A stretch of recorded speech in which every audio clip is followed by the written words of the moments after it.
I was born in Canada. I grew up in the United States, Texas to be specific. So I have a bit of experience with both the public and the private healthcare aspect. Just before I turned 6 years old, my family got some devastating news that I was going to have emergency open heart surgery. It was a Friday that they got the news, and by Monday, we were in Edmonton for the surgery. A few years later, we did move down to the States. The biggest comparison that I saw or that I realized was that if I had been born in the States, I would have been placed into palliative care because of the cost of the surgery. My parents were young and they would never have been able to do that.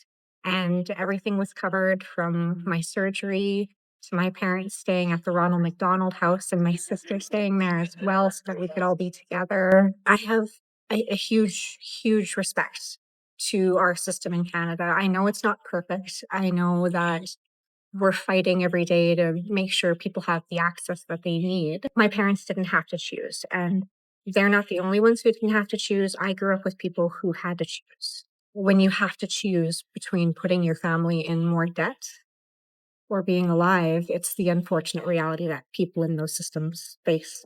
It's giving you choice. It's also giving you privilege. It's giving you privilege that other people don't have.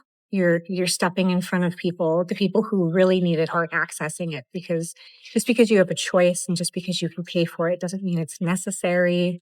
I mean, things are triaged for a reason. It's not just a pick a name out of a hat situation. I know the wait lists are long, but if it is something that is truly urgent, it does happen.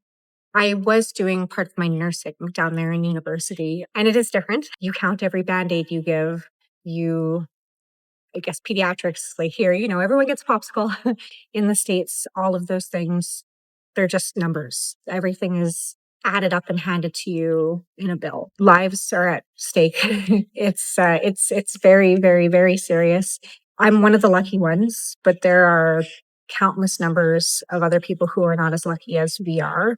I get that that's hard to see when you're waiting months to get in for an appointment. I do understand that. But if it were your mother, your father, your brother, your sister, your own kid, you would want them to have access. And you wouldn't want to have to go bankrupt or lose your home or have to choose putting food on the table, and there's GoFundMe's. We shouldn't be a society that, depends on a GoFundMe to be able to pay hospital bills. You should be able to go into a hospital, deliver a baby, and go home with your baby and not a $500,000 bill. I don't think it's something that you can put a price on. So I think that you can't look at people as numbers, as dollar signs. I think you have to invest in your people. I think you have to invest in your hospitals. And it's not just about hiring a handful of new nurses, it's about expanding your hospitals, utilizing the empty spaces that we have. It's worth it. It's a human life investment. I think it would be too shocking. I also think it's strategic. If you're going to build a tower, you're going to build it, brick by brick. It's the same thing. If you're going to take down a tower, you're not just going to implode the whole system at once. So you're going to slowly introduce it. You're going to give advantage to a few people who will speak loud about it because their experience is going to be different than yours. It's strategic. They know what they're doing. To me personally, it means my life, which means, my sister's life because she wasn't affected by having to mourn losing her sister. My parents' lives because they didn't have to mourn me. It means my daughter's life because she's here and she gets to be alive and she gets to experience me and I get to experience her.